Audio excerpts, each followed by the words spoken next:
Baik, kami dari kelompok 5 akan menjelaskan mengenai virtual machine dan distributed system. Adapun nama anggota dari kelompok 5 yang pertama Nimade Ayu Pranasanti Dewi dengan 3 digit yang terakhir 130, Imadi Irfan Pujawardhani dengan 3 digit yang terakhir 011, Igusti Agus Saka Aditya dengan 3 digit yang terakhir 012, dan saya Made Dinda Raditya dengan 3 digit yang terakhir 072. Di sini saya akan menjelaskan mengenai overview dari virtual machine. Ide mendasar di balik mesin virtual ini adalah untuk mengabstraksi perangkat keras dari satu komputer ke dalam beberapa lingkungan eksekusi yang berbeda, sehingga menciptakan ilusi bahwa setiap lingkungan itu sedang berjalan di komputer pribadi. Konsep ini mungkin tampak sama dengan pendekatan berlapis dalam implementasi sistem operasi. Adapun beberapa komponen dari virtual machine, yang pertama ada host, kemudian ada manajer mesin virtual atau VMM atau hypervisor, lalu ada guest, kemudian ada mesin fisik tunggal yang dapat menjalankan beberapa sistem operasi secara bersamaan, masing-masing di mesin virtualnya sendiri. Lalu, sejarah dari virtual mesin ini, mesin virtual pertama kali muncul secara komersial di mainframe IBM pada tahun 1972. Virtualisasi ini disediakan oleh sistem operasi IBM VM. Ada istilah mini disk yang identik dengan hard disk system dalam segala hal kecuali ukurannya. Kemudian, adapun persyaratan dari virtualisasi ini memerlukan, yang pertama ada memerlukan VMM yang menyediakan lingkungan untuk program yang pada dasarnya identik dengan mesin aslinya. Kemudian program yang berjalan dalam lingkungan tersebut hanya menunjukkan sedikit penurunan kinerja. Kemudian VMM memegang kendali penuh atas sumber daya sistem. Lalu pada akhir tahun 1990-an, CPU Intel 8086 sudah menjadi umum, cepat, dan kaya fitur. Baik Sun maupun VMware menciptakan teknologi yang masih digunakan hingga saat ini untuk memungkinkan disk OS berjalan pada 8086. Lalu lanjut kepada benefit and features. Salah satu keuntungan dari virtualisasi ini adalah sistem host ini dilindungi dari mesin virtual, sama seperti mesin virtual ini dilindungi satu sama lain. Kemudian ada juga fitur umum pada sebagian besar implementasi virtualisasi adalah kemampuan untuk membekukan atau menangguhkan mesin virtual yang sedang berjalan. Banyak sistem operasi menyediakan fitur dasar untuk proses, tetapi VMM ini memungkinkan salinan snapshot dibuat dari tamu. Kemudian keuntungan lain dari mesin virtual bagi pengembang adalah beberapa sistem operasi dapat berjalan secara bersamaan di stasiun kerja pengembang. Kemudian keuntungan mesin virtual dalam penggunaan pusat data produksi adalah konsolidasi sistem yang melibatkan pengembalian dua atau lebih sistem terpisah atau menjalankannya di mesin virtual pada satu sistem. Ada pula fitur migrasi langsung yang digunakan untuk memindahkan tamu yang sedang berjalan dari satu server fisik ke server lain tanpa mengganggu operasinya atau koneksi jaringan aktif. Kemudian ada building blocks. Meskipun konsep mesin virtual ini berguna, tetapi konsep ini sulit untuk diterapkan karena banyaknya pekerjaan yang diperlukan untuk menyediakan duplikat yang tepat dari mesin yang mendasarinya. Kemampuan virtualisasi ini bergantung pada fitur yang disediakan oleh CPU. Jika fitur yang mencukupi, maka dimungkinkan untuk menulis VMM yang menyediakan lingkungan tamu. Jika tidak, virtualisasi tidak mungkin dilakukan. VMM sendiri menggunakan beberapa teknik untuk mengimplementasikan virtualisasinya. Nah, konsep penting yang ditemukan di sebagian besar opsi virtualisasi adalah implementasi virtual CPU atau vCPU. Lalu teknik untuk mengimplementasikan virtualisasi itu yang pertama ada trap and emulate. Pada sistem mode ganda, tamu mesin virtual hanya dapat mengeksekusi dalam mode pengguna, kecuali jika dukungan perangkat keras tambahan disediakan. Kernel akan berjalan dalam mode kernel yang tidak aman untuk mengizinkan kode tingkat pengguna dijalankan dalam mode kernel. Lalu bagaimana transfer dari mode pengguna itu ke mode kernel dapat dilakukan? Nah, ketika kernel dari kamu mencoba mengeksekusi instruksi yang diistimewakan, itu adalah kesalahan karena sistem berada dalam mode pengguna dan menyebabkan jebakan pada VMM di mesin sebenarnya. VMM sendiri mendapatkan kendali dan mengeksekusi atau mengemulasi tindakan yang dilakukan oleh kernel tamu di pihak tamu, kemudian mengembalikan kontrol ke mesin virtual. Nah, hal ini disebut dengan metode trap and emulate, seperti pada gambar yang tampak di sebelah. Lalu, teknik yang kedua ada binary translation. Beberapa CPU tidak memiliki pemisah yang jelas antara instruksi yang memiliki hak istimewa dan hak istimewa, seperti lini CPU Intel x86. Tidak ada pemikiran untuk menjalankan virtualisasi pada x86 saat dirancang. Adapun langkah-langkah dasar dalam penerapan teknik penerjemahan binary ini, yang pertama, jika vCPU utama berada dalam mode pengguna, kamu dapat menjalankan instruksinya secara asli pada CPU fisik. Yang kedua, jika vCPU tamu dalam mode kernel, maka tamu tersebut yakin bahwa vCPU tersebut berjalan dalam mode kernel. Kemudian implementasi spesifik terjemahan biner metode VMware untuk melihat salah satu peningkatan kinerja dengan melakukan caching. Kemudian VMware ini menguji dampak kinerja terjemahan biner dengan membuat salah satu sistem tersebut. Hasilnya adalah 950.000 terjemahan. Masing-masing membutuhkan waktu 3 mikrodetik dengan total peningkatan 3 detik atau sekitar 5% dibandingkan dengan eksekusi asli Windows XP. Kemudian teknik yang terakhir ada hardware assistance. Nah, tanpa dukungan dari perangkat keras pada tingkat tertentu, virtualisasi ini tidak akan mungkin untuk dilakukan. Semakin banyak dukungan dari perangkat keras yang tersedia dalam suatu sistem, semakin kaya juga fitur dan stabilnya mesin virtual tersebut dan akan semakin baik juga kinerjanya. Kemudian VMM ini dapat mengaktifkan mode host, menentukan karakteristik setiap mesin virtual tamu, dan mengalihkan sistem ke mode tamu, meneruskan kembali sistem ke sistem operasi tamu yang berjalan di mesin virtual. Kemudian AMD dan Intel juga telah membahas manajemen memori di lingkungan virtual. Dengan peningkatan manajemen memori ini, VMM tidak perlu lagi mengimplementasikan perangkat lunak nested batch tables. Intinya, CPU ini mengimplementasikan Kenalkan nama saya Madya Jawardana dengan 3 digit akhir 0 baik materi sudah adalah jenis virtual mesin dan implementasi, di mana yang pertama ada siklus hidup mesin virtual. Proses mesin virtual dibuat, pembuatnya memberikan parameter tertentu kepada VMM, seperti jumlah CPU, jumlah memori, dan lainnya. Lalu, saat mesin virtual tidak diperlukan lagi, VMM masukkan ruang disk dan menghapus konfigurasi yang terkait. Lalu ada hypervisor tipe 0. Pada tipe 0, merupakan fitur perangkat keras yang tidak membutuhkan modifikasi khusus pada sistem operasi untuk dimanfaatkan. Beberapa hypervisor tipe 0 dapat menggunakan CPU fisik dan memori antar tamu yang berjalan karena mirip dengan eksekusi perangkat keras yang mentah. Lalu ada hypervisor tipe 1, di mana pada tipe 1 berjalan langsung pada perangkat keras dan tidak memerlukan hypervisor tipe 0. Mereka mengelola sistem operasi tamu tanpa intervensi dari sistem operasi host. Lalu ada hypervisor tipe 2. Pada tipe 2 memiliki keterlibatan sistem operasi yang sangat sedikit dalam manajemen mesin virtual tingkat aplikasi dan hanya dianggap sebagai operasi tambahan oleh host, di mana tipe 2 ini sangat cocok untuk pengujian dan juga eksperimen. Lalu ada paravirtualisasi. Paravirtualisasi adalah sistem yang di mana kamu harus dimodifikasi agar dapat berjalan pada perangkat keras virtual yang diparavirtualisasikan. Lalu ada juga virtualisasi pemrograman lingkungan, di mana virtualisasi pemrograman lingkungan memungkinkan bahasa pemrograman dijalankan dalam lingkungan virtual yang dibuat khusus seperti Java Virtual Machine untuk bahasa Java. Ini tidak hanya modifikasi perangkat, tetapi juga menyediakan serangkaian fitur yang ingin disediakan untuk bahasa pemrograman tertentu. Lalu ada emulation. Emulation atau emulator menerjemahkan setiap instruksi sistem lama menjadi instruksi asli sistem baru. Meskipun emulasi bisa meningkatkan masa pakai program, tantangan utamanya adalah kinerja itu sendiri. Lalu ada application containment. Nah, container memberikan instalasi aplikasi tanpa memerlukan virtualisasi lengkap, sehingga lebih ringan dan mudah diotomatisasi serta memudahkan manajemen aplikasi itu sendiri. Selanjutnya itu adalah virtualisasi dan komponen sistem operasi, di mana yang pertama itu ada CPU scheduling. Menjelang CPU dalam virtualisasi dapat mempengaruhi kinerja aplikasi dan sistem operasi tamu. Uh, algoritma penjadwalan VMM mengelola alokasi CPU kadang dengan proporsionalitas.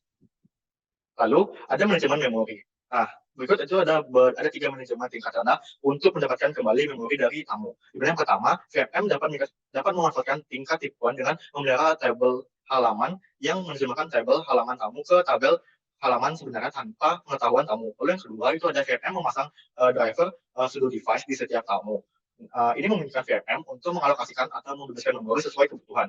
Lalu yang ketiga adalah VMM membentuk halaman yang sama dengan yang telah dimuat lebih dari sekali. Jadi jika menjalankan operasi yang sama, maka hanya satu salinan halaman sistem operasi aktif yang perlu disimpan ke dalam memori. Lalu selanjutnya adalah ada I/O. Nah, dalam virtualisasi, hypervisor bisa menyediakan perangkat tervirtualisasi khusus untuk tamu atau memberikan akses langsung ke perangkat. Untuk meningkatkan kinerja I/O, akses langsung ke perangkat diperbolehkan, tetapi membutuhkan dukungan perangkat keras yang tepat. Lalu ada juga manajemen penyimpanan. Virtualisasi membutuhkan pendekatan manajemen penyimpanan dari beberapa sistem operasi ahli. Dalam lingkungan virtualisasi, boot disk harus dikelola dengan cara yang berbeda untuk jenis hypervisor. Untuk tipe 0, bisa mengizinkan partisi root disk. Lalu untuk tipe 1, menyimpan distro tamu dalam file sistem, VMM, dan tipe 2 menyimpannya dalam sistem file host. Lalu ada live migration. Migrasi langsung dalam hypervisor tipe 0 dan tipe 1 memungkinkan transfer tamu yang berjalan antara sistem tanpa gangguan layanan. Ini memungkinkan manajemen sumber daya yang efisien dan perubahan perangkat keras tanpa gangguan signifikan bagi pengguna.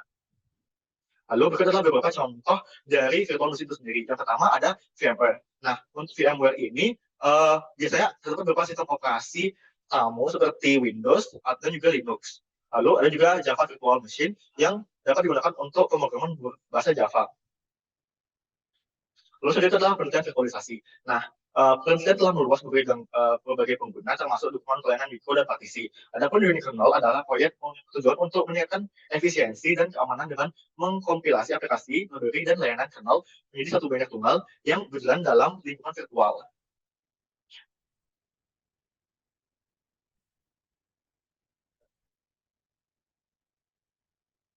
Perkenalkan, saya Nimade Ayu Pranasanti Dewi dengan NIM 22085611130. Dalam kesempatan kali ini saya akan menjelaskan mengenai chapter 19 atau distributed system.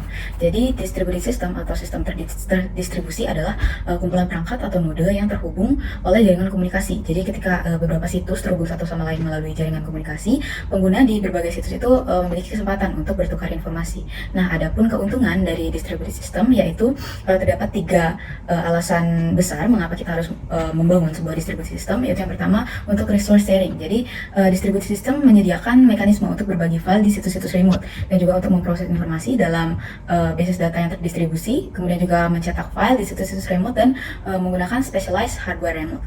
Yang kedua yaitu computation speed up, yang dimana distributed system ini memungkinkan kita untuk mendistribusikan subkomputasi di berbagai situs. Jadi subkomputasi ini dapat dijalankan secara bersamaan dan juga memberikan percepatan komputasi. Nah, jika suatu situs itu terlalu terbebani dengan demand, beberapa diantaranya dapat dipindahkan atau dialihkan situs lain yang lebih ringan.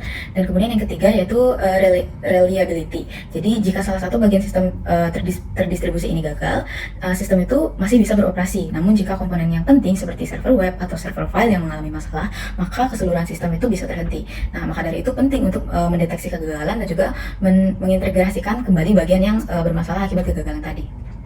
Kemudian yang kedua yaitu network structure. Nah, secara garis besar network structure ini dibagi menjadi 2 bagian, yaitu local area networks dan juga wide area networks. Nah, untuk local area networks atau LAN dan wide area networks atau WAN, ini perbedaan utama antara keduanya itu hanya dalam penyebaran secara geografis. Jadi jaringan area lokal atau local area network itu terdiri dari host-host yang tersebar di area kecil. Sedangkan untuk wide area networks atau jaringan area luas itu terdiri dari sistem yang tersebar di area besar. Bab ketiga yaitu mengenai communication structure yang terpecah menjadi beberapa komponen, yaitu yang pertama ada naming dan name resolution. Jadi ketika komputer itu ingin berkomunikasi satu sama lain di jaringan, tentu memerlukan identifikasi sistem di dalam jaringan tersebut. Jadi proses di setiap sistem itu harus dapat menentukan proses di sistem lain. Nah, sistem-sistem jaringan biasanya diidentifikasi dengan pasangan nama host dan juga identifikasi, di mana nama host adalah nama unik dalam jaringan dan identifikasi itu adalah nomor proses dalam host tersebut. Nah, selanjutnya itu ada communication protocol, di mana komunikasi dalam jaringan itu melibatkan penggunaan protokol komunikasi yang untuk mendistribusikan informasi. Nah, adapun network itu terdiri atas 7 layer sesuai dengan model OSI. Nah, yang keempat yaitu ada TCP/IP example. Jadi dalam jaringan TCP/IP, setiap host itu memiliki nama dan alamat IP yang unik.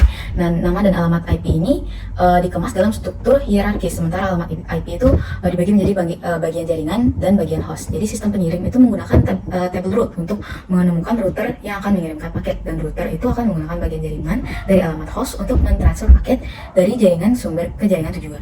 Nah, komunikasi ini dapat dimulai setelah perangkat Ethernet itu mengumumkan identifikasi host dan alamatnya. Kemudian yang terakhir yaitu ada transport protokol UDP TCP. Jadi ketika komputer itu berbicara satu sama lain, mereka menggunakan protokol transport untuk mengatur pengiriman pesan.